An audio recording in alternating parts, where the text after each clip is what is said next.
प्रेम से बोली दुर्गा मैया की ए भैया, ये हमारा भारत देश कर्म प्रधान देश हो, आस्था के देश हो। ये देश में अति अटूट प्रेम, पत्थर के ही भगवान मानल जाला। ए महाराज, केहू कभी कह गई, जहां डाल डाल पर सोने की चिड़िया करती है बसेरा, वह भारत देश है मेरा, वह भारत देश है मेरा। यह वह धरती जहां ऋषि मुनि जपते प्रभु नाम का माला, जहां हर बालक एक मोहन है और राधा एक एक बाला, जहां सूरज सबसे पहले आकर डाले अपने डेरा, वह भारत देश है मेरा, वह भारत देश है मेरा। आज यह नवरात्र के पर्व पर, नवरात्र के शुभ अवसर पर वो कथा सुनी कि हमरा यह जिला गोपालगंज में थावे नगरी में मैया के आगमन कैसे भइल हो। भगती में शक्ति के कतना बखान करी, लक्ष्मी भी निकले गई क्या खूर से,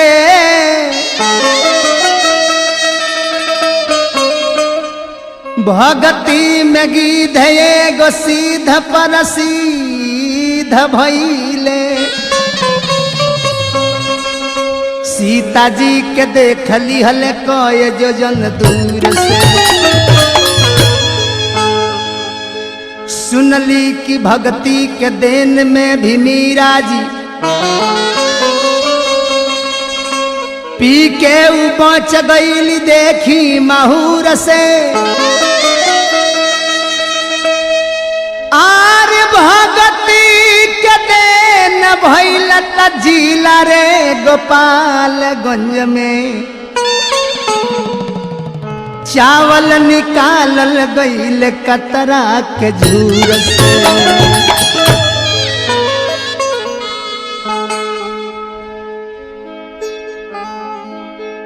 आई भैया, ऊ कथा हम सुनावे जाता नहीं। रहसु जेकर नाम हो थावे में पूजल जाले, वो मैया भवानी के साथ में ऊ रहसु के रहे। कैसे रहसु के जन्म भइल, माई के कैसे बुलौले, ई कथा में सुनल जाए। थावे वाली के अद्भुत कहानी, थावे वाली के अद्भुत कहानी, लाज रहसु के राखली भवानी, लाज रहसु के राखली भवानी। थावे वाली के अद्भुत कहानी, थावे वाली के अद्भुत कहानी, लाज रहसु के राखली भवानी, लाज रहसु के राखली भवानी।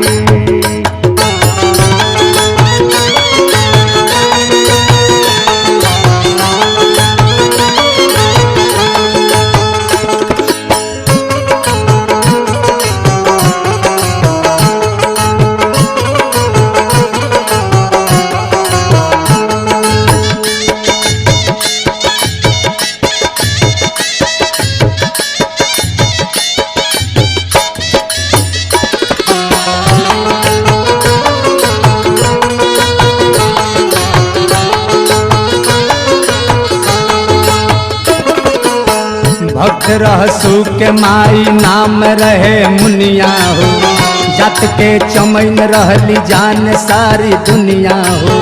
भक्त रहसु के माई नाम रहे मुनिया हो, जात के चमैन रहली जान सारी दुनिया हो। अचकन मुनिया से माई के भेंट भइल, अचकन मुनिया से माई के भेंट भइल, होई कुआरे में लइका बात सेठ भइल। बढ़ल मुनिया के ढेर पारसानी, बढ़ल मुनिया के ढेर पारसानी, लाज रहसु के रखली भवानी, लाज रहसु के रखली भवानी।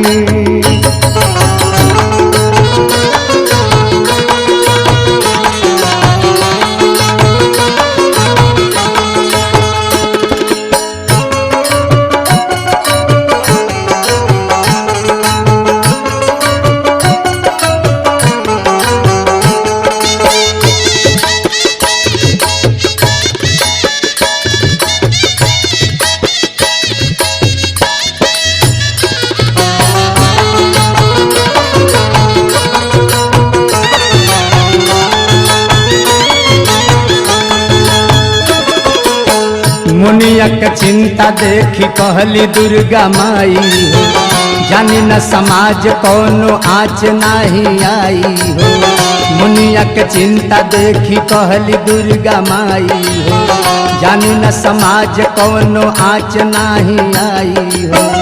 तहरा हथेली में झलका जरूर होई, ओही से भक्त हमार बड़ी मशहूर होई, ओही से भक्त हमार बड़ी मशहूर होई धर्मी विद्वान बहुत ज्ञानी, लाज रहसु के रखली भवानी, लाज रहसु के रखली भवानी। आवे वाली के अद्भुत कहानी, आवे वाली के अद्भुत कहानी, आज सुनी सुनाई श्रोता ज्ञानी, लाज रहसु के रखली भवानी। आज सुनी सुनाई श्रोता ज्ञानी, लाज रहसु के रखली भवानी। ए मलिकार, माता से मुनिया के भेंट भइल, मुनिया डर गईल। माता कहली कि भक्त डरो मत, हम तुम्हारे द्वारा एक अद्भुत लीला का निर्माण करना चाहते हैं। मुनिया कलश की माता बोलल जाए। माता कहली कि सुनो, हम तहरा माध्यम से एगो लड़का के उत्पत्ति कल चाहतानी। जौन लड़का के उत्पत्ति होई, लेकिन रहस्यमय ढंग से तहरा हाथ में एगो झलका होई, और झलका फूटी, वो झलका से एगो बालक होई।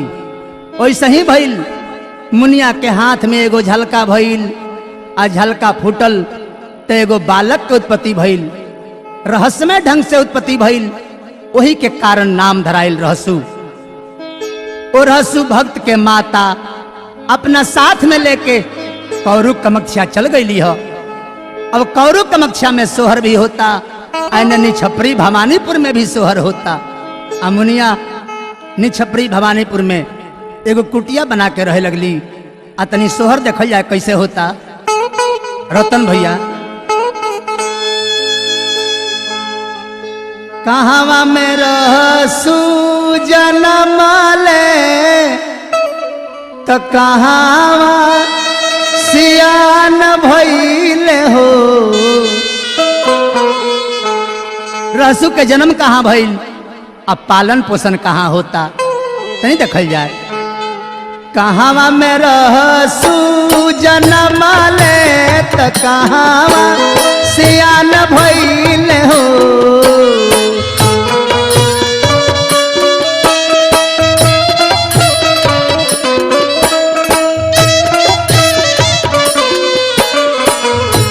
कहावा में रहसु जन्म ले, तो कहावा सियान भइल हो। ललना कहावा में बाजला बधैया, कहाँ रे होला सोहार हो।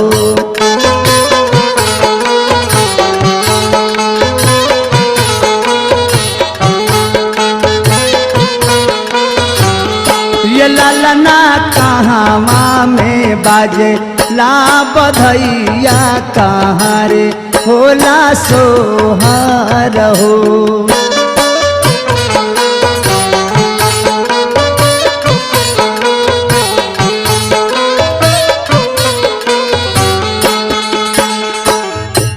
भइल भवानीपुर जनमिया, कमख्या में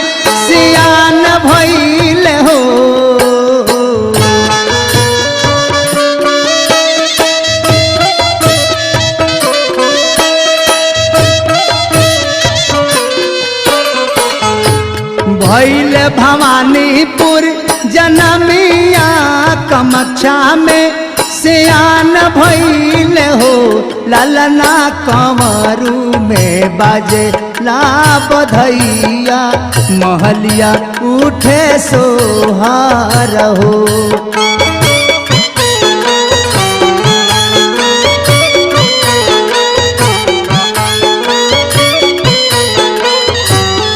ये ललना कंवरू में बाजे ला बधैया महलिया उठे सोहर हो।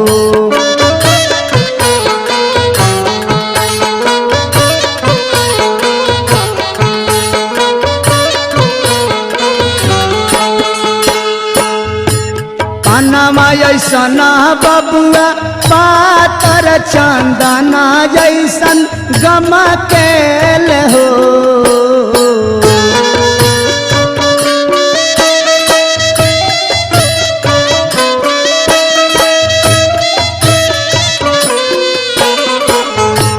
पानमा ऐसन बबुआ पातर चंदना जैसन गमकेल हो।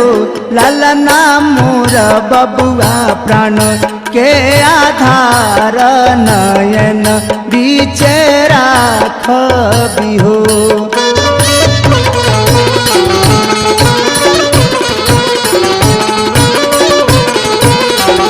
ललना मोर बबुआ प्राण के आधार नयन बीचे राखबी हो।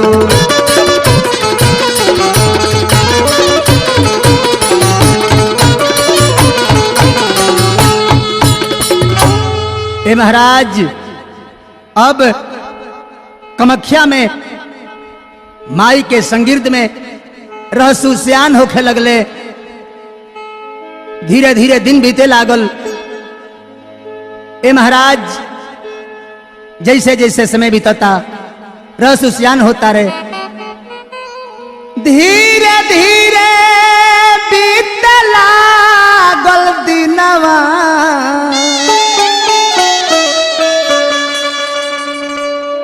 तो 12 महीना बीतले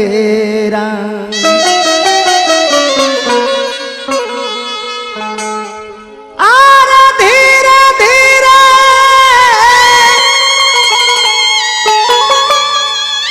आर बीते लागल दिनवा।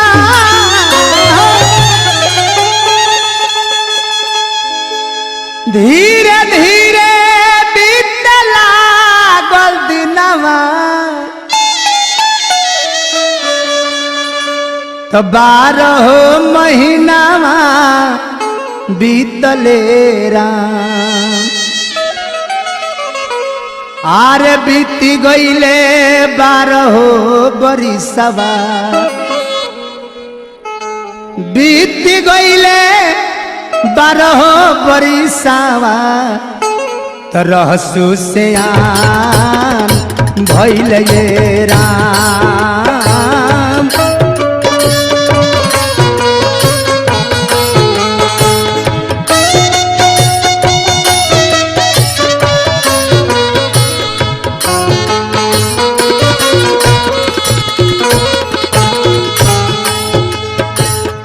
धीरे धीरे बीते लागल दिनवा। तो 12 महीनावा बीतले राम।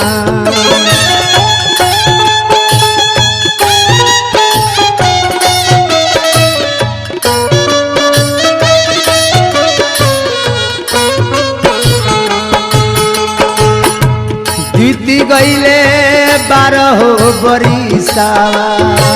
बीती गईले 12 बरिसवा। तो रहसु सियान भइल राम।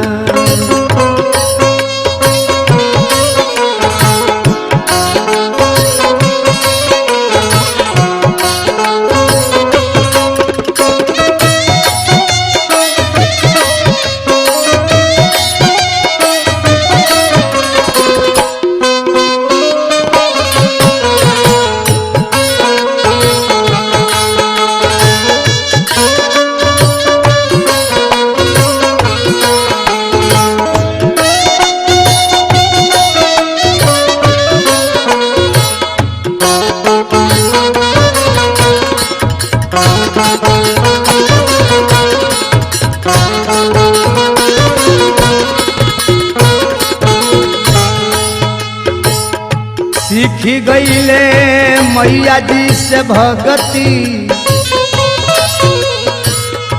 सीखी गईले मैया जी से भगती त दुनिया के ज्ञान भइले राम।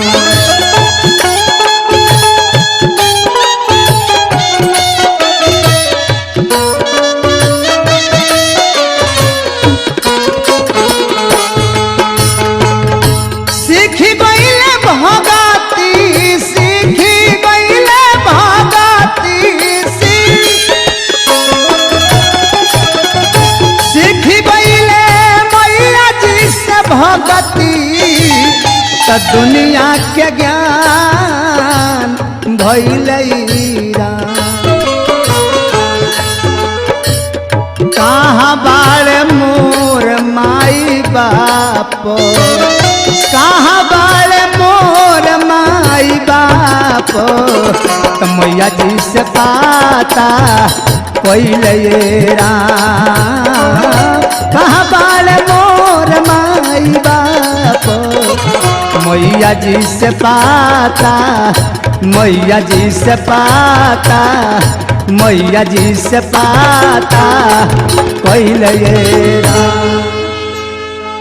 ए महाराज रहसु जब सियान हो गईले तो मैया रानी से हाथ जोड़ के पूछले कि हे माता अब हम ही जानल चाहता नहीं कि ये दुनिया में हमार जन्मदाता के हो हमरा के बतावे के कृपा कही जाए। माता बतौली की भक्त रहसु तोहार माई जिला गोपालगंज सारण में पड़ेला। आज ओह नगरी में थावे राजबा आ थावे राज के अंतर्गत ही निछपरी भवानीपुर में तहर माई बाड़ी जकर नाम मुनिया हो। अगर अपना माई से मिलल चाहता रह तो रहसु जा सकता रह। ए महाराज अब माई से मिले के मन में ललसा लेके आ रहसु कमख्या से चल दिहले थावे नगरी में। अब देखल जाए कि थावे नगरी के स्थिति का होता। रहसु माई से मिले खातिर थावे नगरी चल बाड़े। पहुँचल बाड़े रहसु मुनिया माई के दुआरिया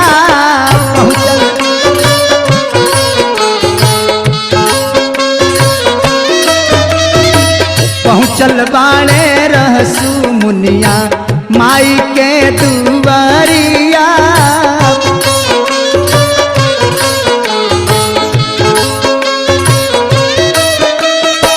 चारू नैना बरसे जैसे चारू नैना बरसे जैसे सावन के बादरिया।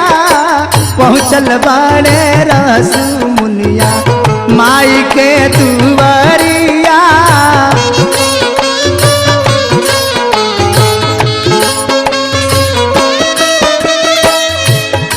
माई पूछा तारी बेटा कैसे रहलो हमरा आंचल से दूर रह के। कैसे रहला बबुआ हमरा आंचल से दूर रह के हो आंचल से दूर रह के हो।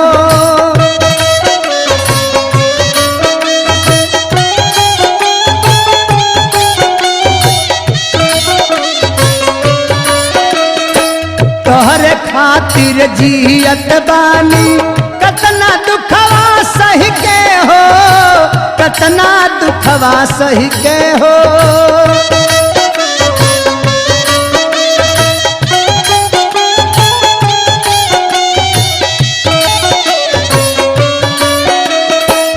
माई बेटा कहते कहते ए महाराज एक तरफ से रहसु कहते माँ और दूसरा तरफ से माई खतर की बेटा माँ बेटा माँ बेटा माई बेटा कहते कहते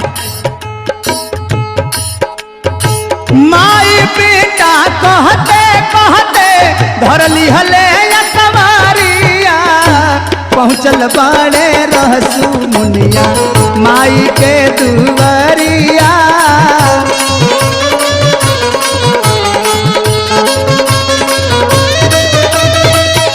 पहुँचल बाड़े रहसु मुनिया माई के दुआरिया।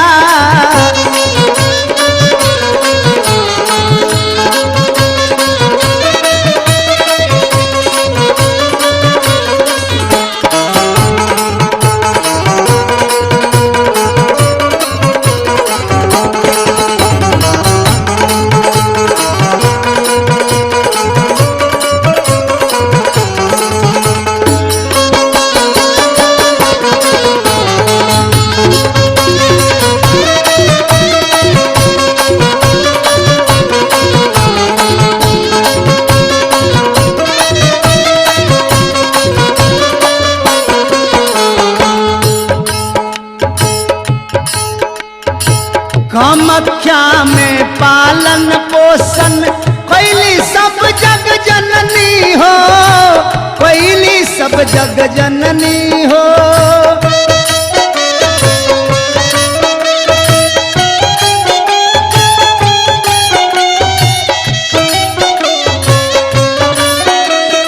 जग जननी से जननी की हम हऊ तू मोर जननी हो, हऊ तू मोर जननी हो।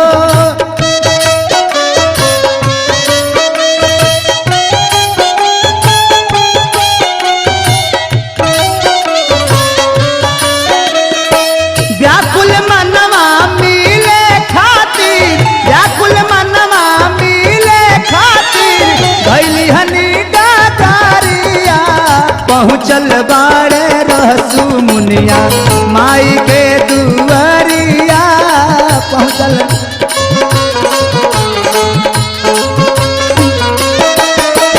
पहुँचल बाड़े रहसु मुनिया माई के दुआरिया।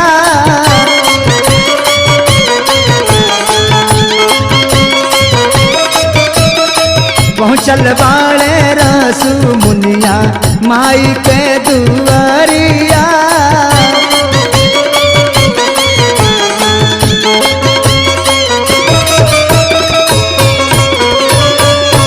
ए महाराज अब रहसु भक्त हावे निछपरी भवानीपुर में रह के अब मैया के भक्ति भी करता रे आ किसानी भी करता रे। देखल जाए कैसे करे लगले खेती बाड़ी, बन गईले किसान। काट काट के कतरायापन भरली हले खरिहान।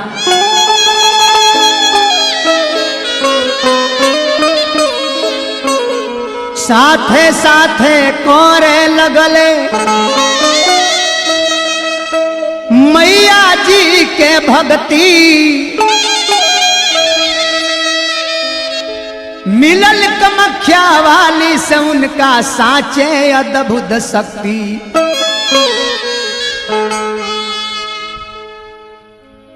कार्तिक गहन पूस के जाड़ा ना डरले ऊ माघ से।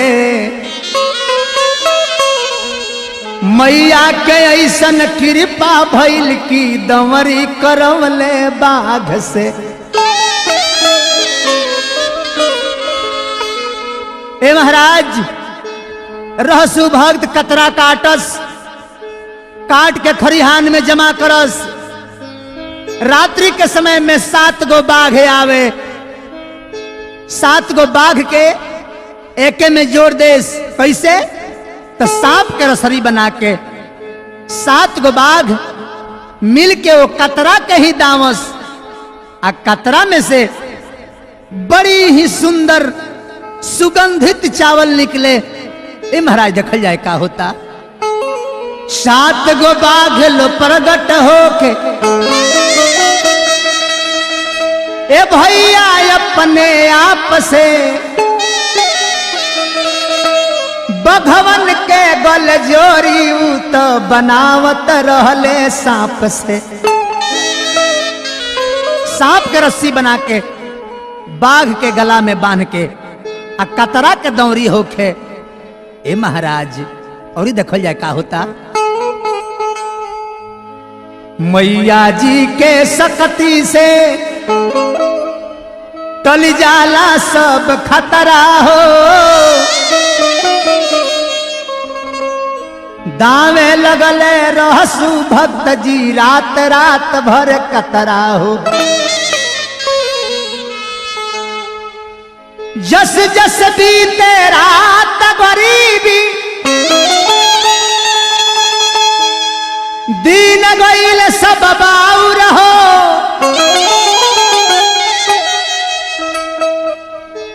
कतरा घास से निकले लागल, गजब किस्म के चाउर हो। ऊ सुगंधित चावल, अद्भुत चावल, भूख से व्याकुल लोगवा तड़पे, पड़ल रहे अकाल, बाटे लगले चावल रहसू देख के बुरा हाल।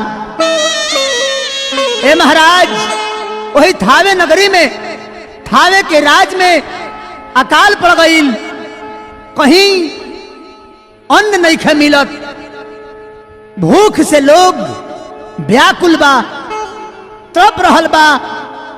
यहां तक कि अब सभे प्रजा बा आ सभे रहसु की यहां जुट गईल, आ रहसु भक्त ओह कतरा से जवन चावल निकल रहले उ चावल गरीबन में बांटत आ रहे। एगो समय आइल कि एगो गरीब ब्राह्मण भिक्षा मांगे खातिर रहसु भक्त के दरवाजा पर पहुंच गए।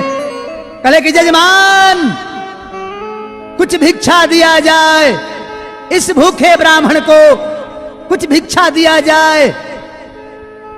रहसु भक्त चावल निकाल के आ दे देले, आ ब्राह्मण चावल लेके पहुंच गए। कहा तो राज में राजा से कुछ नालिश करे खातिर कि हे महाराज, रौरा राजा होके अपना प्रजा खातिर कुछ नहीं करत, आ एगो गरीब जात के चमार होके अतना जस कमा रहल बा, ओकरा लगे ई अद्भुत शक्ति कहां से आ गई। कहले कि ये महाराज हई तनी लीला देखल जाए, कहत का बारे तनी ध्यान दिहल जाए। कि आई गईल दिन बड़ी बाबू,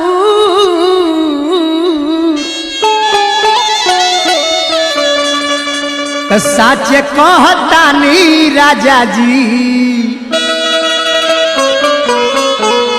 हे महाराज जौन काम रौरा करे के चाही तवन एगो जात के चमार करता, आ रौरा कुछ नहीं कर पावत, सारा जस कमाता। तो आई गईल दिन बड़ी बाउर, तो साचे कहतानी राजा जी।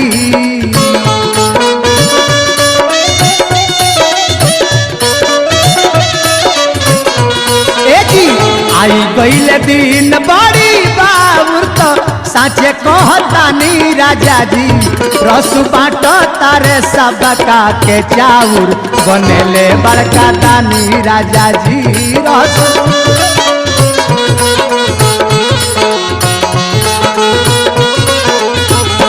रसु बाटो तारे सबका के चाउर, बनेले बड़का दानी राजा जी।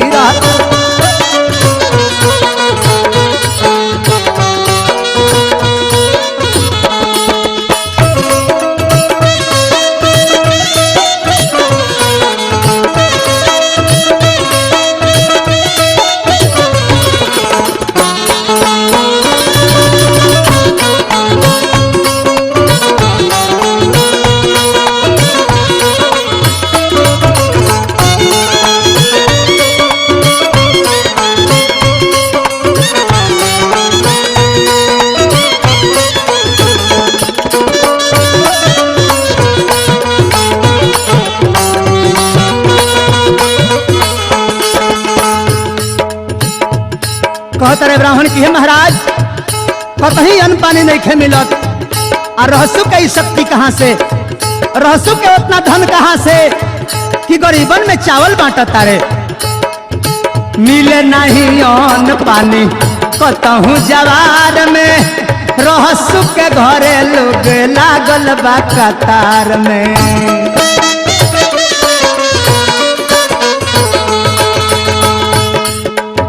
मिले नहीं अन्न पानी कतहू जवार में, रहसु के घरे लोग लागल बा कतार में।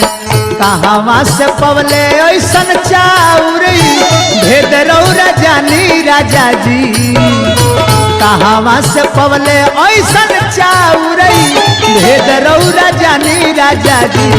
रसु बाटा तारे सबका के चाउर बनेले बड़का दानी राजा जी।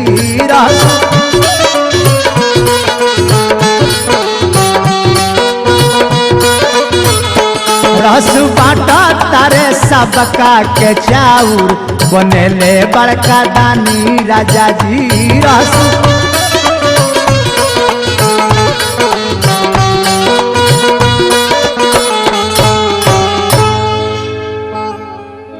महाराज ब्राह्मण के कहते ही राजा के आंख क्रोध से लाल हो गई। क्रोधी क्रूर स्वभाव के राजा रहले बड़ा घमंडी हो,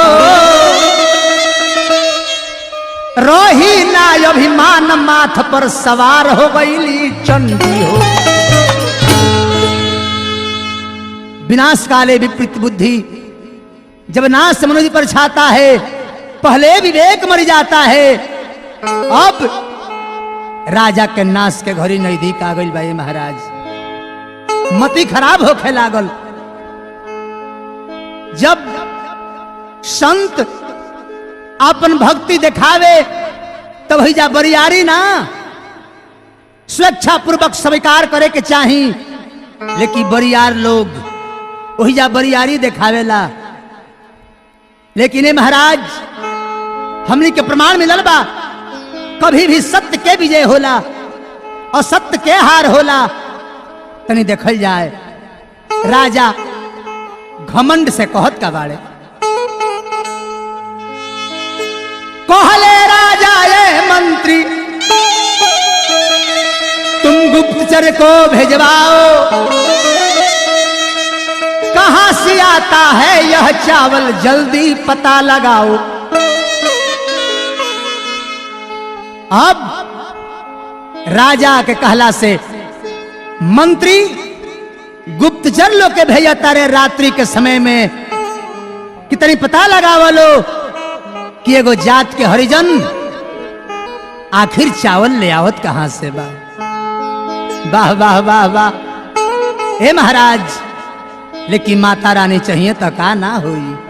कहीं देखल जाए अब गुप्तचर लो रात्रि के समय में पहुंचल बा, आ गुप्तचर लो देखो ताकि अपने आप 7 गो बाघ प्रकट हो गई ले, आ रहसु भक्त सांप का रसरी बना के वो बाघ लोग के गला में वो सांप का रसरी से बांधता रहे।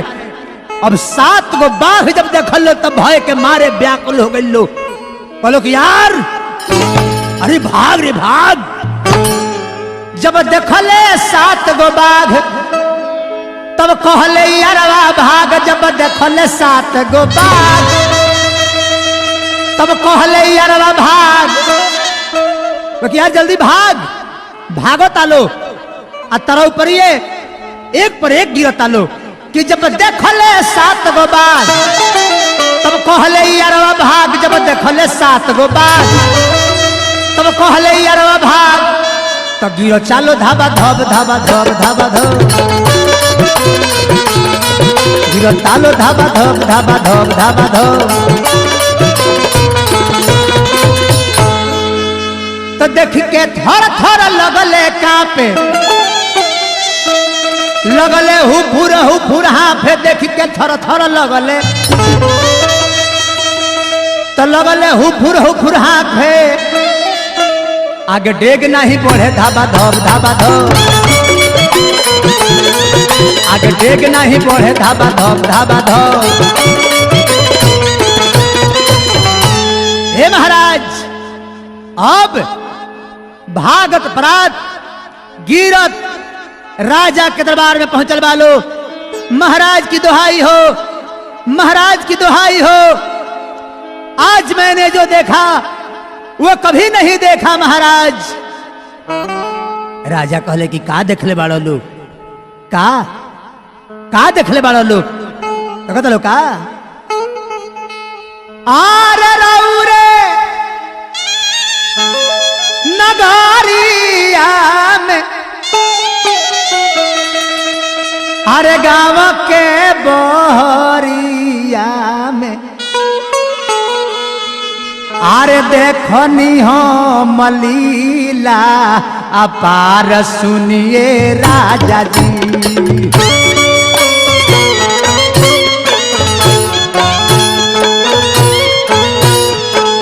अरे देखल बान लीला अपार सुनिए राजा जी।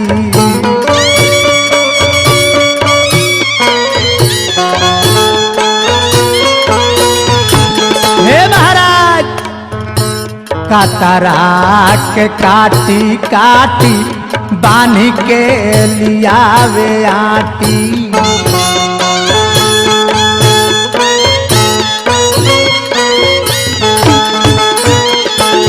कातरा के काटी काटी बानी के लियावे आटी।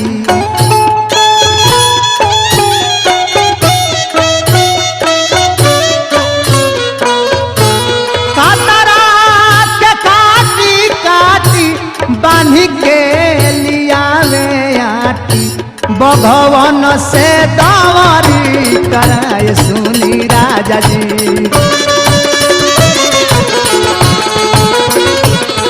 अरे भगवान से दावरी कराए सुनिए राजा जी।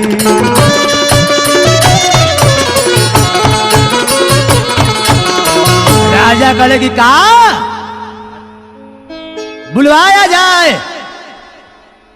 मैं देखना चाहता हूं कि वो कौन सी शक्ति है जिसके सहारे रहसू इतना बड़ा काम कर रहा है। अब धावन के भेजल जाता रहसू के बुलावे खातिर महाराज धावन जाता रे कोयले। हाँ का तो राजा के आदेश मन के चलले हाँ सिपहिया यार राम चलले। हाँ सिपहिया हो तो चली भइल रह सुदुआरन ये राम।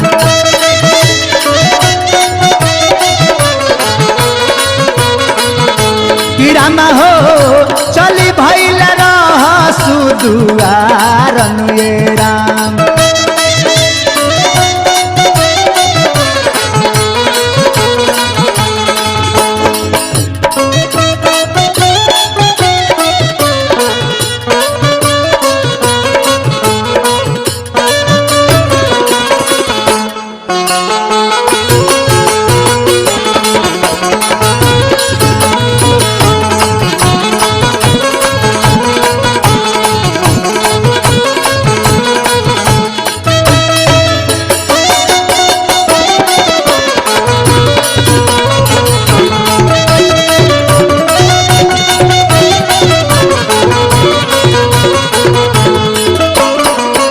रहसू के डाढ़ावा में बनले रसरिया हो।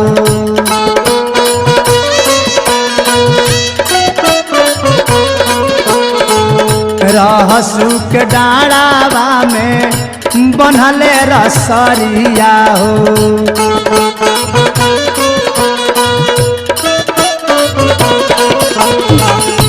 रहसू के डाढ़ावा रामा बनले रसरिया हो।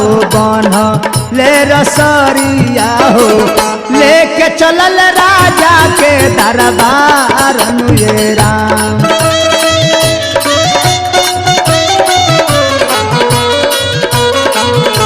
कि रामा हो ले लेके चलल राजा के दरबार ये राम।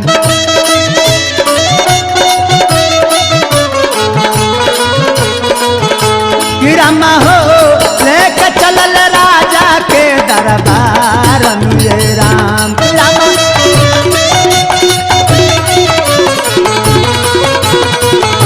कि रामा हो लेके चलल राजा के दरबार ये राम। कि रामा हो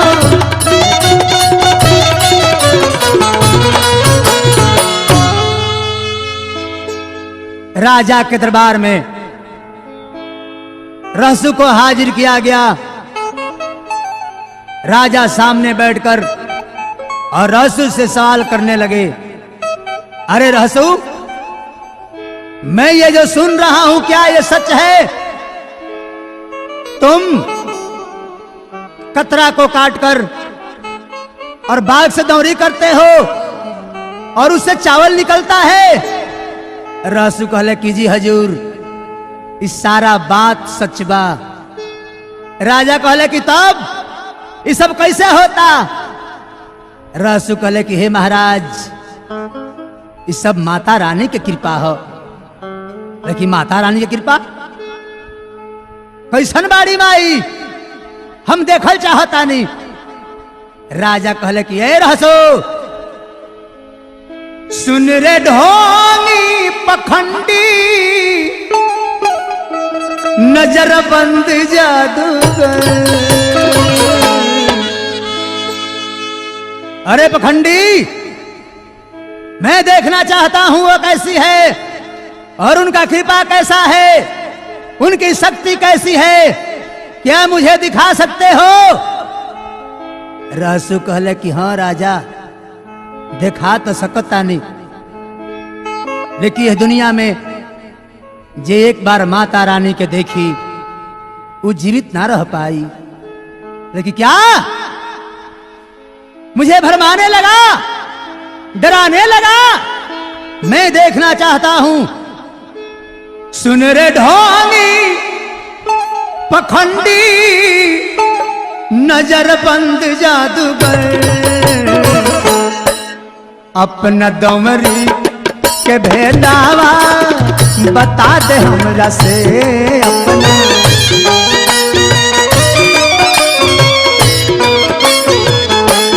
अपना दमरी के भेदावा बता दे हमरा से। अपना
अपना दमरी के भेदावा बता दे हमरा से।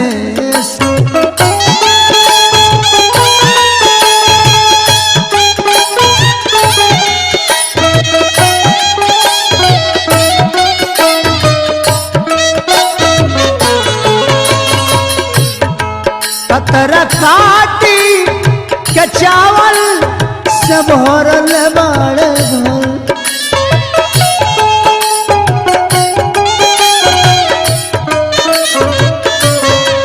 कतरा दादा के चावल से भरले बाड़े घर। अपना माई से दर्शन करा दे हमरा के। अपना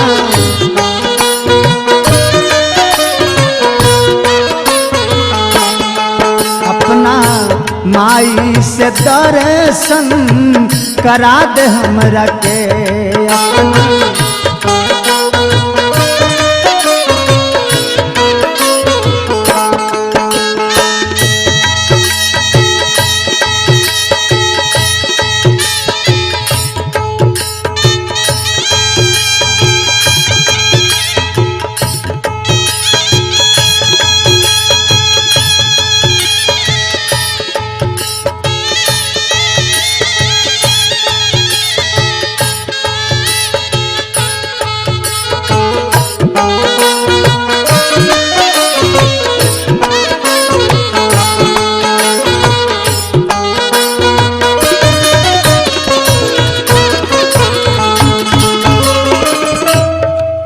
राजा कहले के रहसू आना कानी कैला से काम ना चली।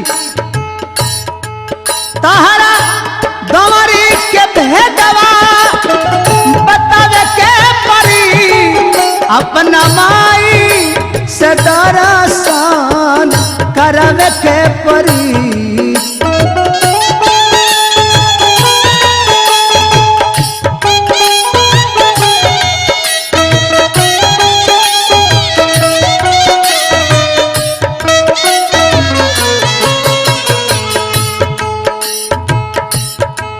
तहरा दमरी के भेदवा बतावे के परी देवी मैया के यही जा बोलावे के परी।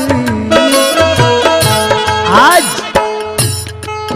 ना तो भक्सी झोंकवा दे तोहरा के हम, ना तो भक्सी झोंकवा दे तोहरा के हम तोर बढ़े से अब की बचा ले हमरा के।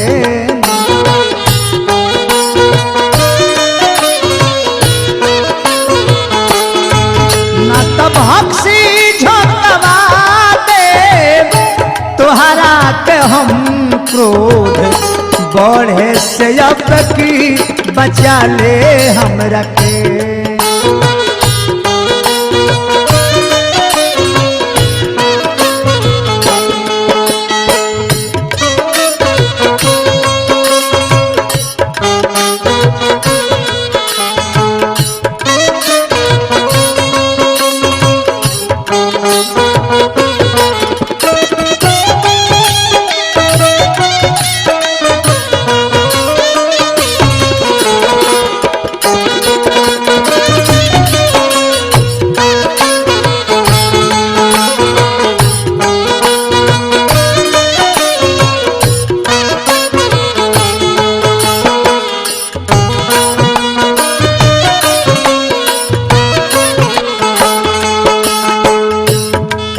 राजा कहले के रहसू सारा प्रजा में तोहार जय जयकार होता, जबकि एह राज के राजा हम हैं।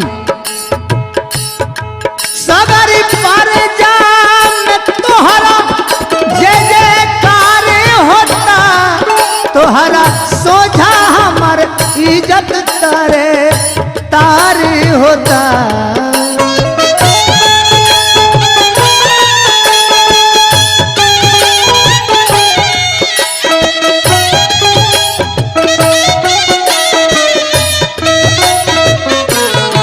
सगरी प्रजा में तोहरा जय जयकार भइल बा, तोहरा सोझा हमर इज्जत तारे तार भइल बा।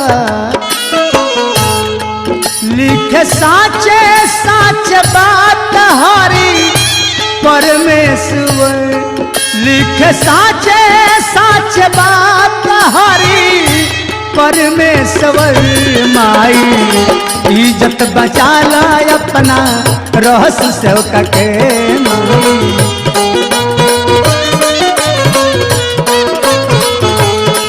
लिख साचे साच बात हरि परमेश्वर, लिख साचे साच बात हरि परमेश्वर। माई लजिया बचा ला अपना रहस सेवक के माई, लजिया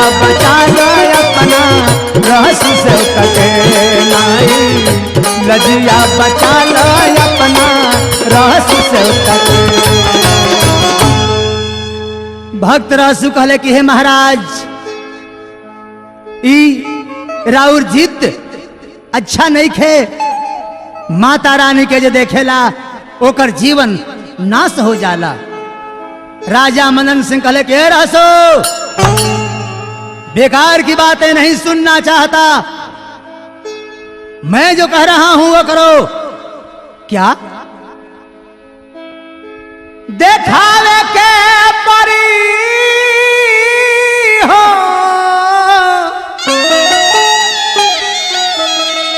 अरे बोलावे के परी,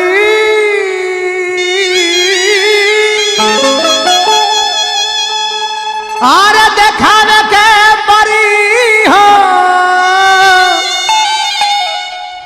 अरे बोलावे के परी। सुना रहसु दुर्गा मैया के,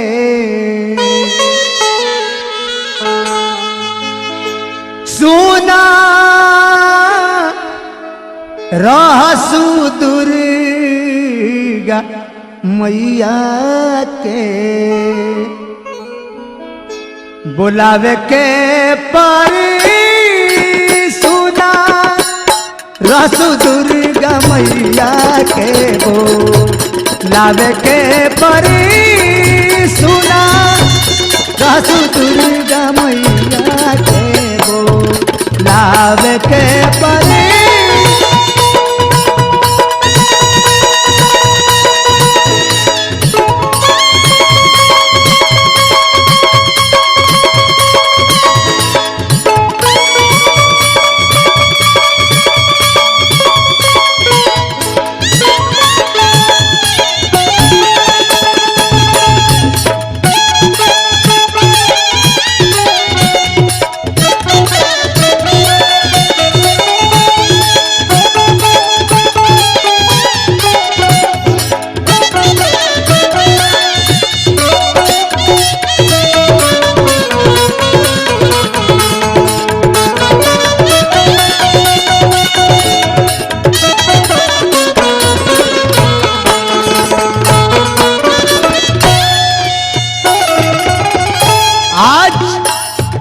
हम तो हर सच्चाई देखब कि तो कोनो जादूगर हुआ या कोनो पाखंडी हुआ कि सचमुच तारा लगे कोनो शक्ति बा।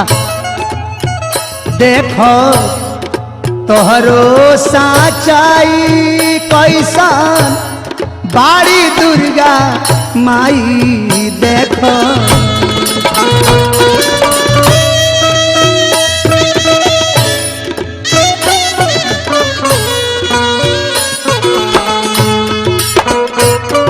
सच्चाई कैसन बाड़ी दुर्गा माई।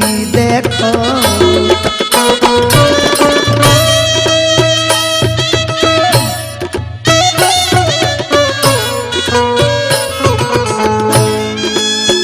देखो तोहरा सच्चाई कैसन बाड़ी दुर्गा माई।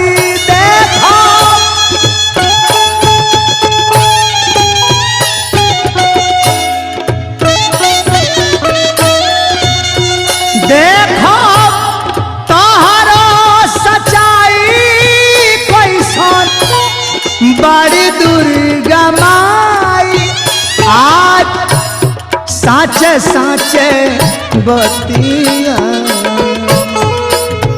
आज साचे साचे बतिया बा तावे के परी।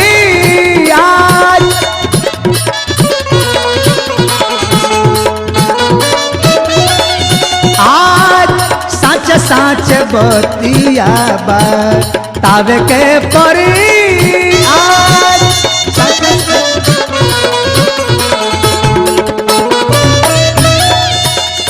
बोलावे के परी हो, दे खावे के परी हो,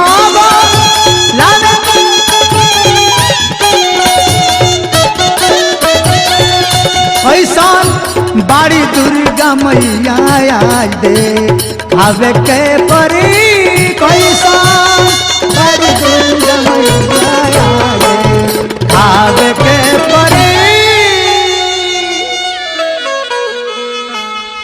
भक्त रहसु पुकार कैले मैया के, माँ आजा माँ, माँ चली आओ माँ, आज ना अबू तही राजा न जाने कौन कौन गति करी।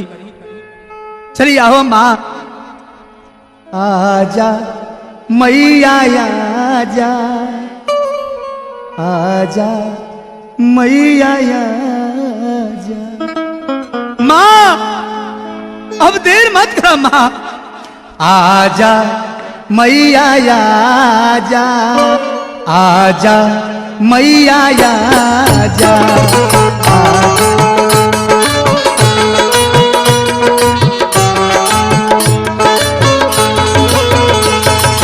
आजा मैया आजा, आजा मैया आजा, आजा।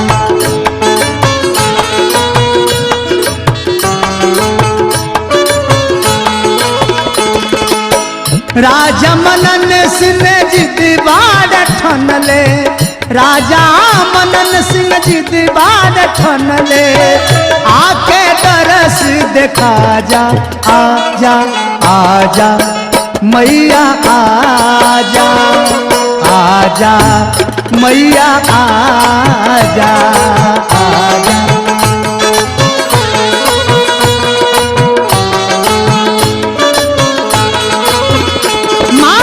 आजा मैया आजा, आजा मैया आजा।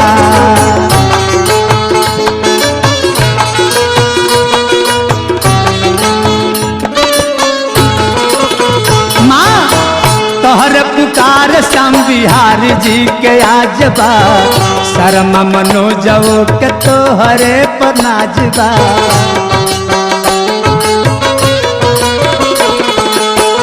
तोहर पुकार श्याम बिहारी जी के आज बा, शर्मा मनोजव के तोहरे पर नाजबा।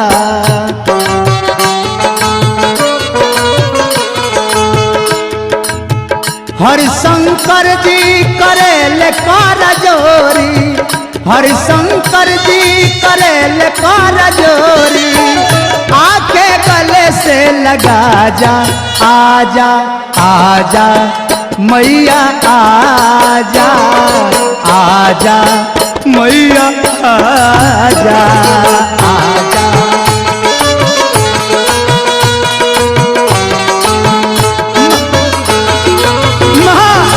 आजा मैया आजा, आजा मैया आजा, आजा।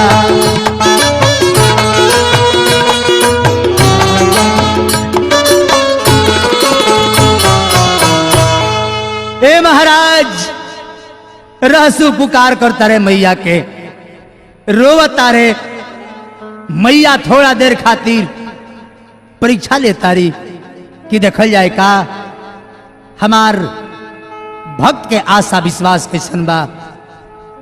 भक्त रहसु और जोर जोर से पुकारे लगले, माँ बिलखी बिलखी रहसु रोवता रे हो, सुन मैया हमार।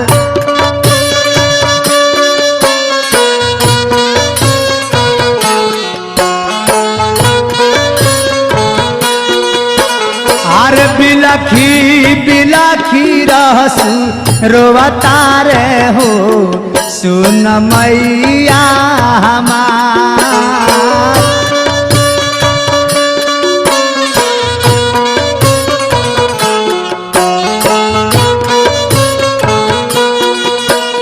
संकट में बेटा तोहरो पड़ल बाटे हो, जान बाची ना हमार।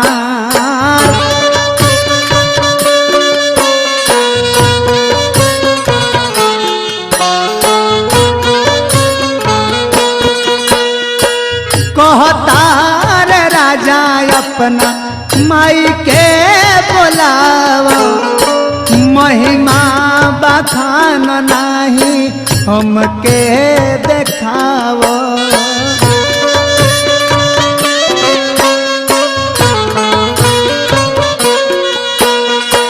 कहतार राजा अपना माई के बोलावो, महिमा बखान नाही हमके देखावो।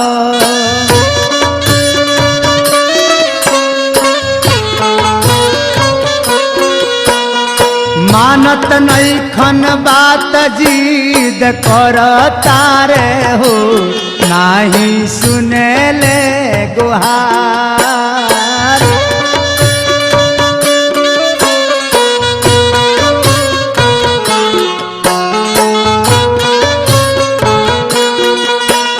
अरे मानत नहीं खन बात जिद करतारे हो, नाही सुने ले गुहार।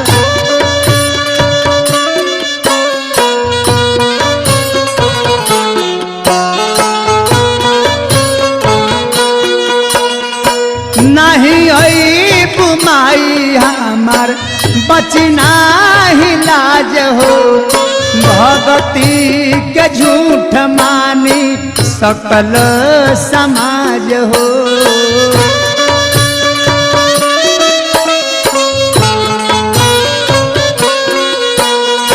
नहीं आई बुमाई हमार बची नाही लाज हो, भगती के झूठ मानी सकल समाज हो।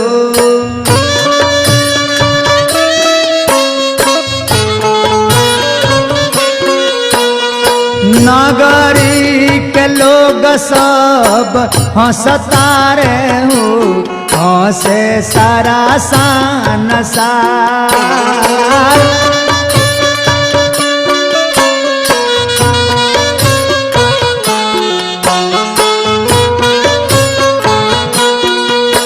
अरे नगरी के लोग सब हंसतारे हो, हंसी सारा संसार।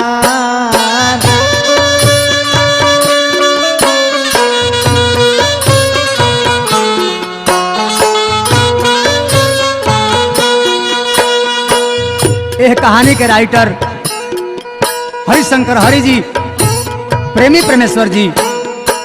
हरि शंकर हरि ताहर करे कर जोरिया, प्रेमी परमेश्वर निहारे ले डगरिया।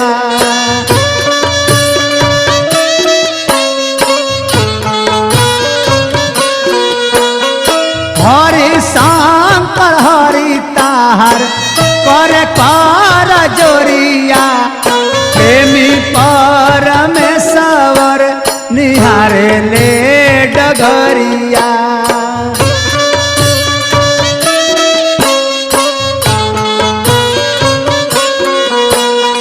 सारा मनोजय रजी करतारे हो, बहे नैना से धार।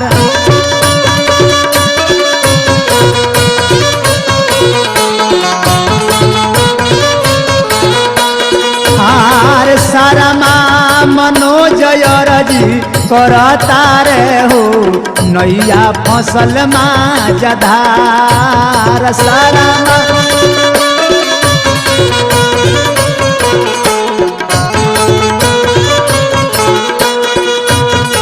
सारा मनोजय रजी करतारे हो, नैया फसल माझधार। बिलखी बिलखी रहसु रोवतारे हो, मैया सुनील हमार। अब रहसु के पुकार सुन के मैया के मन बेहाल भइल, हाथ में उनका चक्र सुदर्शन गदा धनुहिया ढाल भइल, शंख त्रिशूल तलवार तान के अंखिया लाले लाल भइल, भड़कल हाथ में भाला बरछी, रूप बड़ा विकराल भइल। शेर सवारी चले खातिर तैयारी तत्काल भइल।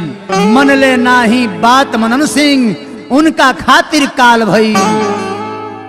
ए महाराज, अब राजा के जोर जबरदस्ती पर भक्त रहसु माई के पुकारले हैं। भक्त के पुकार सुन के प्रबल प्रेम के बस में होकर प्रभु का नियम बदलते देखा। अपना मान टले टल जाए, पर भक्त का मान न टलते देखा। माता अपना भक्त के मान मर्यादा के हानि कैसे बर्दाश्त कर सकेली। चल दिहली, रहसु समझ गई कि माता चल दिहली, लेकिन राजा के कुछ पता नहीं खे। अरे राजा मनन सिंह के कुछ नहीं खे पाता। पवन से मैया चल दिहली कलकत्ता। राजा मनन सिंह के कुछ नहीं खे पाता। कवर कमाक्षा से ओइली कलकत्ता। किया हो रामा, किया हो रामा, किया हो रामा कलकत्ता में काली जी कहाल राम। किया हो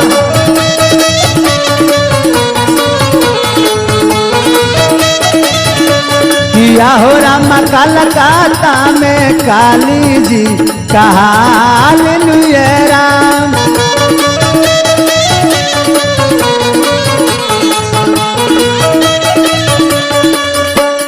जानी गईले जन जन महिमा महान। बड़ा भीड़ होला वही सझिया बिहान।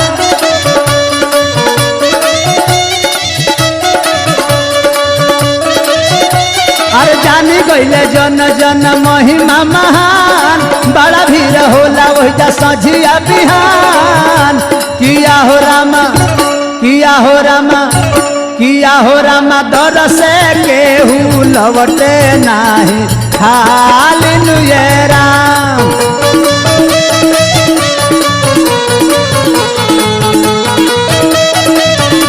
किया हो रामा दर से केहू लवटे नाही खाली राम।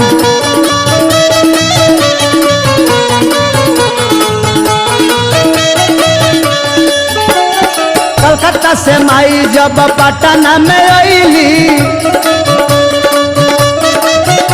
अरे मन लेना राजा तो आगे बढ़ी गईली। कलकत्ता से माई जब पटना में आईली। मन लेना राजा तो आगे बढ़ी गईली। किया हो रामा, किया हो रामा, किया हो रामा पाटना में पोटन देवी कहाली राम।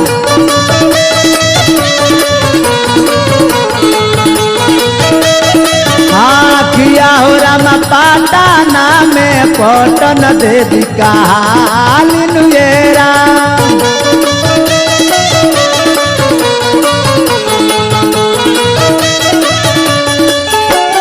पटना से आमी अली माई महारानी। आई के कहाई गली अंबिका भवानी। जुटी गईले लोग सब गौआ जवार। नर नारी करो तारे जय जयकार। किया हो रामा, किया हो रामा, किया हो रामा बिगड़ल भगिया अपन सब बना लिलु राम।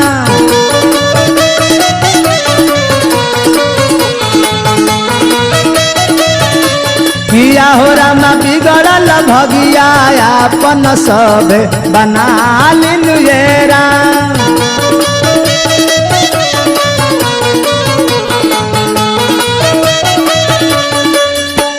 बीती गईले रात सब मैया के बाट में। पहले बाड़ी दतवन मैया के घोड़ा घाट में। घोड़ा ही भवानी भैली घोड़ा पर सवार। रोकल बाड़ी देखो दहा नदी के किनार।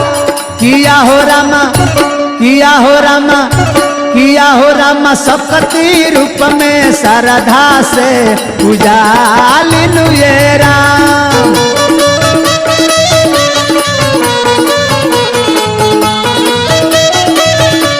किया हो राम सकती रूप में श्रद्धा से उजालिनु ये राम।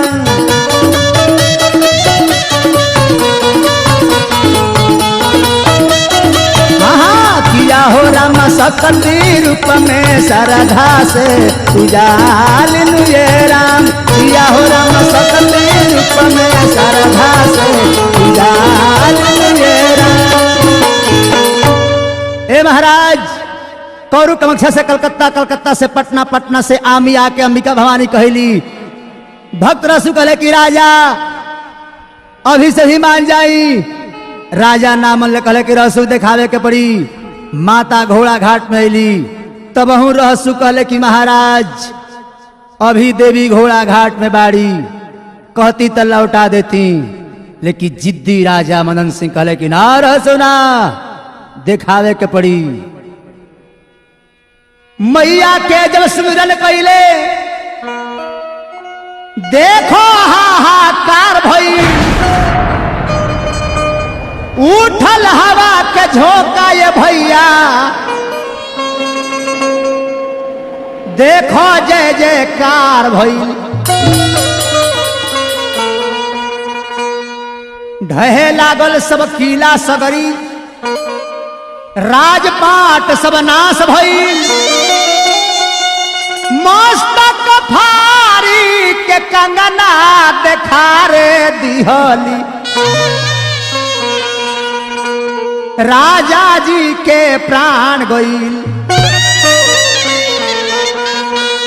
रहस्तु के मस्तक फाड़ के एगो हाथ के कंगन दिखा दिहली। राजा मनन सिंह देखते ही शरीर परित्याग कर दहले। माता पूछली कि रहसु अब बोला तहरा के का करी, पुनः जीवित कर दी। रहसु कहले कि ना माता, अब हमरा के जीवित मत कल जाए, अब अपना धाम में लेके चल जाए। माता रहसु के अपना धाम में लेके चल गई हो। प्रेम से बोली मैया दुर्गे भवानी की जय।